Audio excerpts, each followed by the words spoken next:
Mga kagulat world, isang napakalupit na balita ang yumanig sa mundo ng basketball. Ang matagal na nating inaasam na dream team up ay mangyayari na. Sa darating na East Asia Super League, magsasama sa wakas sina Justin Brownlee at Rondae Hollis-Jefferson bilang mga import ng Meralco Bolts, ang tanging team na kakatawan sa buong Pilipinas.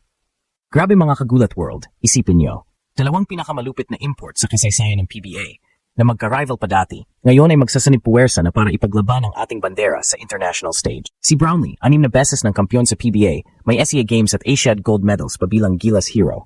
Samantalang si RHJ, 3 beses ng kampiyon at kilala sa kanyang all-around dominance. Pagsamahin mo yan, parang may Michael Hackett at Billy Ray Bates ng bagong era. At hindi lang yan, under EASL rules, naturalized player si Brownlee, meaning pwedeng kumuha pa ng pangalawang import ang Meralco. Ibig sabihin, mas magiging malakas pa ang kanilang puwersa. Ang laban magsisimula October 8 at unang hirit ng Bolts ay kontra sa Taoyuan Pawian Pilots ng Taiwan sa November 8.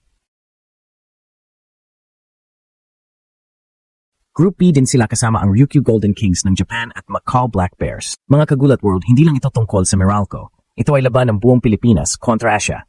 Ano sa tingin nyo, mga kagulat world? Mapapahiya kaya ang ibang bansa kapag nagsanib na sina Brownlee at RHJ?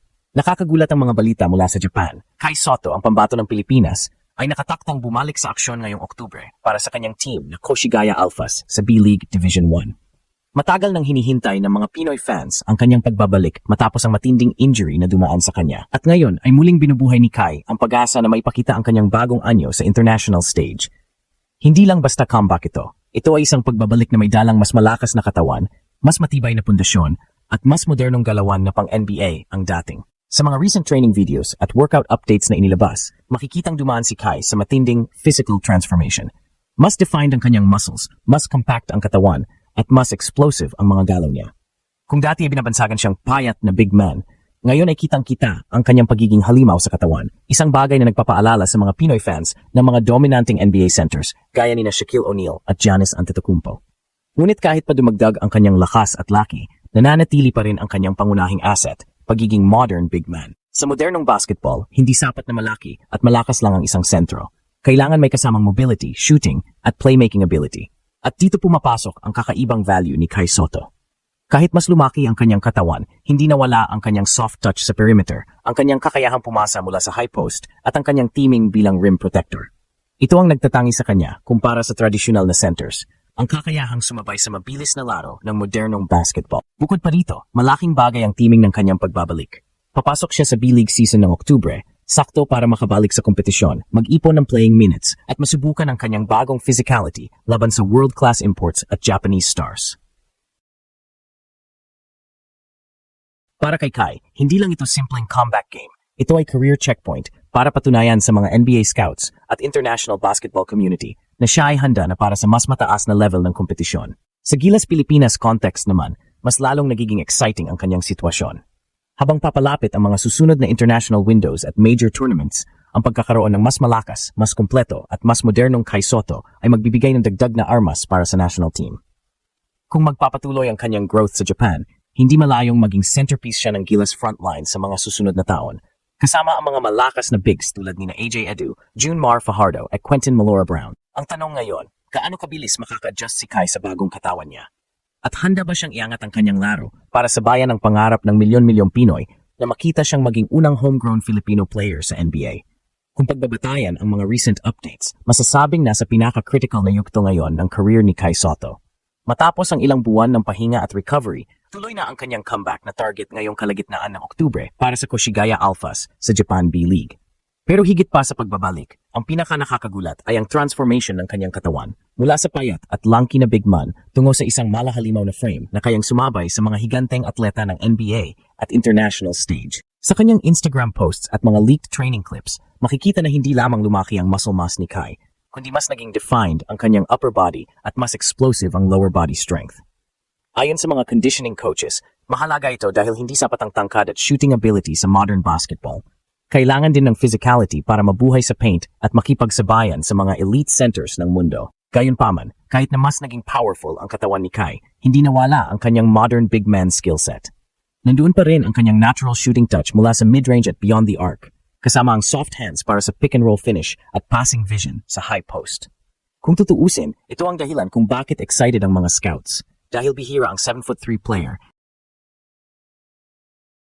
na kayang mag-combine ng traditional size at modern mobility. Malaking bagay din ang teaming ng kanyang pagbabalik.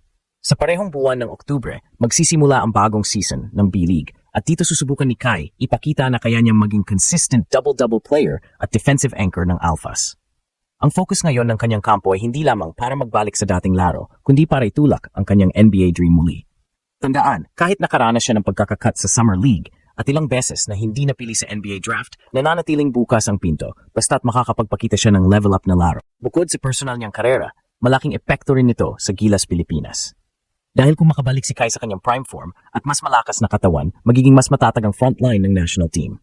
Tandaan, sa susunod na taon ay magkakasabay na posibleng maglaro sina Kai, AJ Edu, Junmar Fajardo, Quentin Milora Brown, at posibleng si Angge Kwame kung makuha ang local status. Kung sakali, ito na ang magiging pinakamataas at pinakamalakas na frontline sa kasaysayan ng Gilas. Para kay Kai, ang pagbabalik ngayong Oktubre ang magiging ultimate proving ground. Hindi lang para sa B-League fans, kundi para sa buong mundo ng basketball.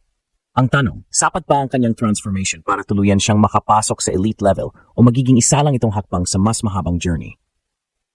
Kung pagbabalikan ng mga nakaraang taon, makikita natin na si Kai Sotto ay dumaan sa napakaraming hamon. Mula sa hindi pagiging drafted sa NBA, injuries na paulit-ulit na humadlang sa kanyang momentum, hanggang sa kritisismo na tila ba hindi na raw siya makakahabol sa bilis ng modernong basketball. Ngunit ngayong muling nakikita ng lahat ang kanyang transformation, isang malinaw na mensahe ang ipinapadala niya. Hindi pa tapos ang laban. Ang kanyang pagbabalik na ngayong Oktubre sa Koshigaya Alphas ay hindi lamang isang simpleng comeback. Ito ay magiging isang career reawakening dahil hindi lamang katawan ang binago ni Kai, kundi pati mindset. Mula sa pagiging isang dating lanky at skinny big man na madaling itulak sa ilalim, ngayon ay tila ba isa na siyang shock-like enforcer sa ilalim ng ring. Subalit, hindi niya binitawan ang kanyang core skills bilang isang modern stretch big. May shooting, may pasa, at may court vision na pambihira sa kanyang height. Kung titingnan naman sa mas malawak na perspektiba, malaking epekto nito para sa Gilas Pilipinas.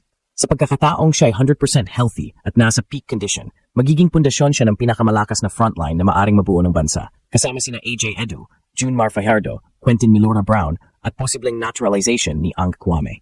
Sa kombinasyong ito, hindi lamang Asia Cup o World Cup qualifiers ang target ng Gilas, kundi mismong trono ng Asia na matagal ng pinagaharian ng Australia. Ngunit higit pa sa national team, ang mas nakaka-excite ay ang posibilidad na muling magbukas ang pinto ng NBA para kay Kai. Ang kanyang bagong katawan at matured na laro ay maaring muling magbigay ng dahilan sa mga NBA scouts na sumilip at magtanong, ready na kaya si Kai ngayon? Dahil sa height, skills, at ngayon ay improved physicality, siya ay nagiging prototype ng isang modern international center. Tanong, sa muling pagbabalik ni Kai ngayong Oktubre, sa palagay mo ba ay NBA scouts ang unang mabibigla o ang buong Asia ang unang madodomina ng kanyang bagong anyo?